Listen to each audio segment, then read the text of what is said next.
They say that in the heart of ancient Rome, an emperor once gave his horse a palace, not a stable of wood and straw, but a chamber of marble, its manger carved from ivory, its bedding dyed with the royal purple that only the highest nobles could wear. At night, guards patrolled outside its walls to hush every noise so that not even the bark of a dog or the cry of a merchant might disturb its sleep. The horse's name was Incitatus, and the emperor who adored him was the infamous Caligula. This is not merely rumor.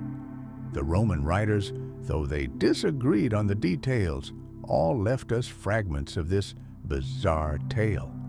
They wrote of feasts where senators and generals sat at tables beside a creature who whinnied softly and ate gilded barley.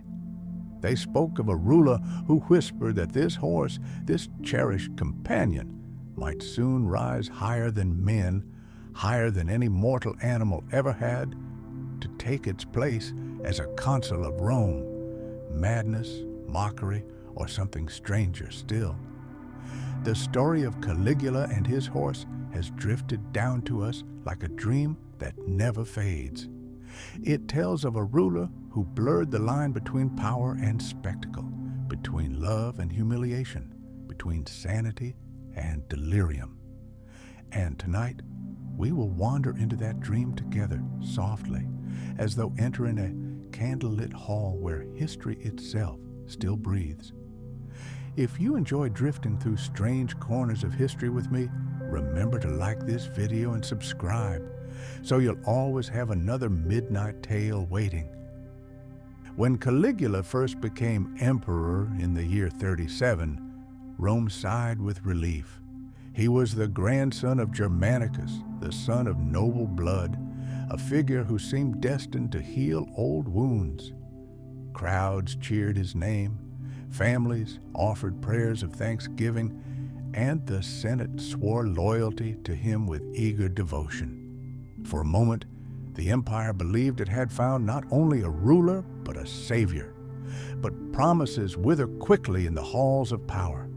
Within months, the glow of hope was replaced by unease.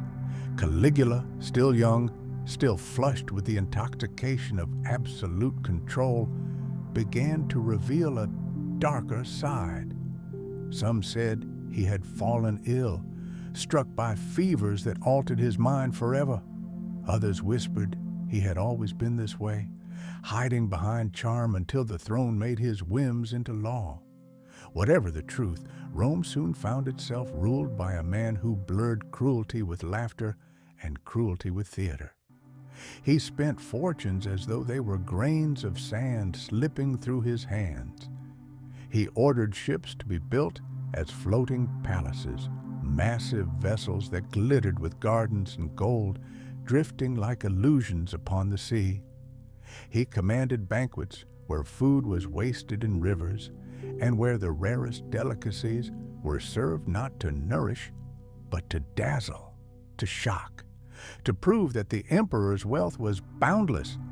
He demanded worship, not as a man, but as a living god, adorned in divine costumes as he strode through the marble halls. And always, in the background of these spectacles, there was Incitatus, his beloved horse, shimmering like a pale shadow of his master's excess. Incitatus was no ordinary steed. Swift and radiant, he was the champion of the races, adored by the crowds who watched him thunder across the track. But under Caligula, his life became something else entirely, a reflection of Rome's strangeness in miniature.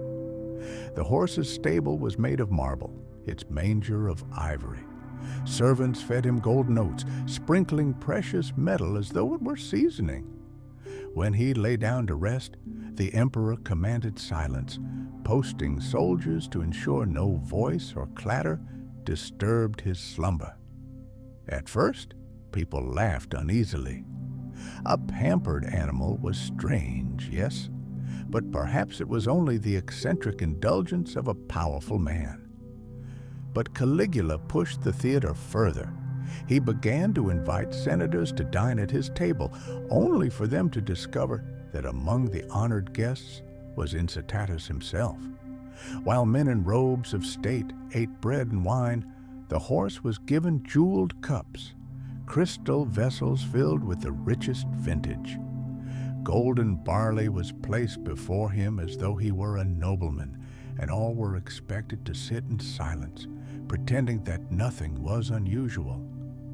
For to laugh at the absurdity, to raise an eyebrow at the spectacle, was to risk the emperor's wrath.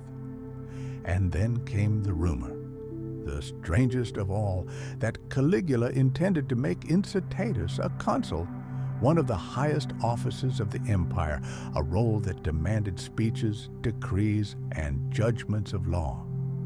The Senate, already humiliated by the emperor's whims, trembled at the thought. What did it mean? Did Caligula truly believe a horse could sit among them, or was it merely a cruel jest? Was he insane, living in a fever of delusion, or was he mocking them, saying aloud what he most wanted them to feel?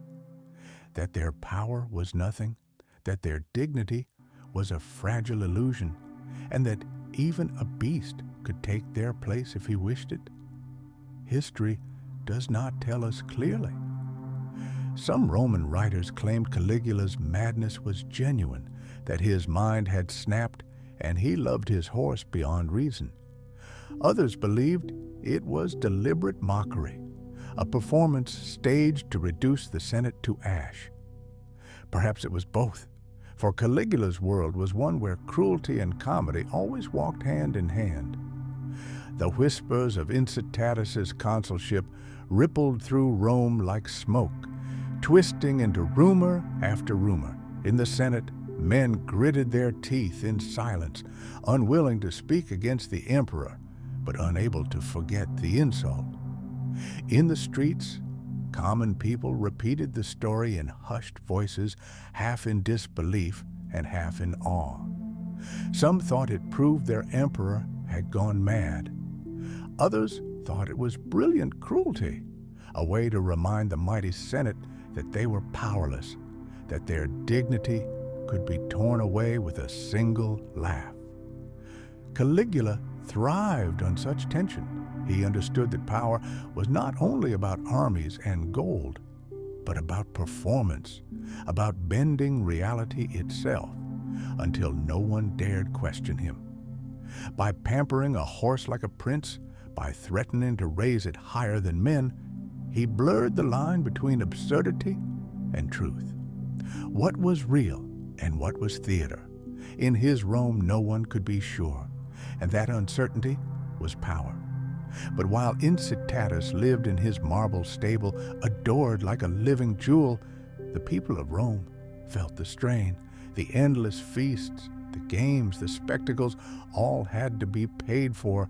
New taxes fell upon the empire, draining the provinces, burdening the common families. Senators, stripped of influence, seethed with resentment, but dared not resist openly. Soldiers, who once adored Caligula, began to mutter among themselves, remembering that loyalty to an emperor was not eternal. In time, the dream turned sour. By the year 41, only 4 years after Caligula's rise, the emperor's reign had collapsed into fear and anger. He had humiliated the Senate, drained the treasury, mocked the gods, and terrified even his own guards. And in the cold marble corridors of the Palatine Palace, daggers finally found him. The emperor, who had demanded to be worshipped as a god, fell, bleeding, to the floor, mortal after all. And what of Incitatus? Here, history falls strangely silent. The horse who once dined on golden oats, who drank from crystal vessels, who slept under the watch of guards, disappears from the record. No writer tells us if he was spared or if he was swept away in the fury that followed his master's death. Perhaps he lived out his days quietly, a forgotten creature once touched by the madness of empire. Perhaps he was claimed by another noble, a curiosity to be whispered about at feasts, or perhaps, like a dream, he simply faded, leaving only his legend behind. Yet the tale endures. Of all Caligula's excesses, the floating palaces, the divine costumes, the endless games, it is the horse senator that lingers most vividly in our minds. The image is absurd, yes, but it carries something deeper. It is a warning of what happens when power loses its boundaries, when spectacle replaces truth, when authority slips into parody. It shows us that even the mightiest empire can be shaken not only by armies, but by laughter, fear, and the fragile ego of a single man. So tonight, when you imagine Rome, do not picture only its arches and legions, its triumphs and monuments.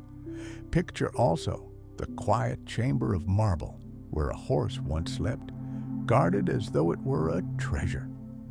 Picture the jeweled goblet filled with wine, the golden oats served on silver trays, and picture the Senate of Rome, the most powerful men in the empire, sitting in uneasy silence as their emperor's beloved Steed stood among them, a living symbol of dignity undone. The story drifts now into silence, like a candle burning low, and so the past closes its eyes again. If you'd like to hear more of its whispers, subscribe, and together we'll return to history's shadows another night. Good night.